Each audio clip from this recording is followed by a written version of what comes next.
और अब देश के लिए 5 करोड़ लोगों के लिए बड़ी खबर। सरकारी और निजी कंपनियों में काम करने वाले कर्मचारियों की हर महीने की आमदनी अब कम हो सकती है। इसकी वजह यह है कि अब आपके प्रोविडेंट फंड में इजाफा होगा, जिससे आपकी टेक होम सैलरी कम हो जाएगी। लेकिन फिक्र की बात नहीं है, आज की बचत कल काम आएगी और रिटायरमेंट के बाद यानी 60 के साथ ही जिंदगी ठाठ से बीतेगी, क्योंकि आपके पास ज्यादा पैसे जमा होंगे।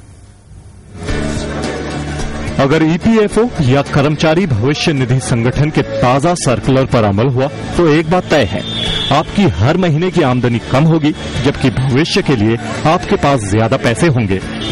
फायदे का सौदा ऐसे है कि जो पहले कटता था प्रोविडेंट फंड, वो बेसिक के ऊपर कटता था। अब जितने बाकी अलाउंसेज हैं उनको भी बेसिक पे का हिस्सा माना जाएगा, तो जो प्रोविडेंट फंड है एम्प्लॉय का वो ज्यादा कटेगा। हर चीज के दो पहलू होते हैं कि जब एम्प्लॉय का प्रोविडेंट फंड अधिक कटेगा तो उसकी जो टेक अवे सैलरी है वो कम हो जाएगी। ऐसा इसलिए होगा क्योंकि इस वक्त आपकी तनख्वाह यानी सैलरी के बेसिक का 12% हिस्सा ही पीएफ के तौर पर कटता है।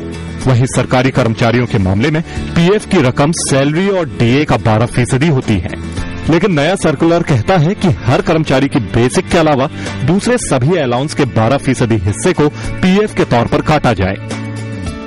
याद रखिए, अलाउंस का मतलब ये है कि ऐसे भत्ते जो कोई कंपनी या सरकारी विभाग अपने सभी कर्मचारियों को समान रूप से देती है, ऐसे भत्तों को सैलरी का हिस्सा माना जाएगा और ये पीएफ के दायरे में आएंगे।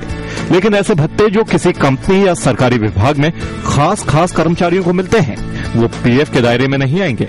मसलन मोबाइल, टेलीफोन या इंटरनेट का बिल। अब समझिए कि आपको मिलने वाली तनख्वाह के कितने हिस्से होते हैं और इनमें पहले कितने का पीएफ कटता था और अब कितना कटेगा।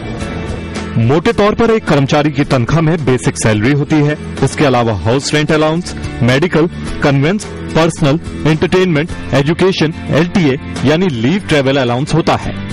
इसके अलावा भी कई दूसरी तरह के अलाउंस होते हैं। पहले सिर्फ बेसिक सैलरी का 12% हिस्सा ही पीएफ अकाउंट में जाता था, जिसमें डीए यानी महंगाई भत्ता, रिटेनिंग अलाउंस और फूड कंसेशन भी शामिल होता है।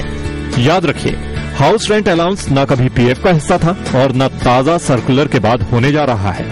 लेकिन ईपीएफओ के ताजा सर्कुलर के बाद कई अलाउंस पीएफ के दायरे में आ जाएंगे, जिससे आपकी सैलरी का ज्यादा हिस्सा पीएफ में चला जाएगा।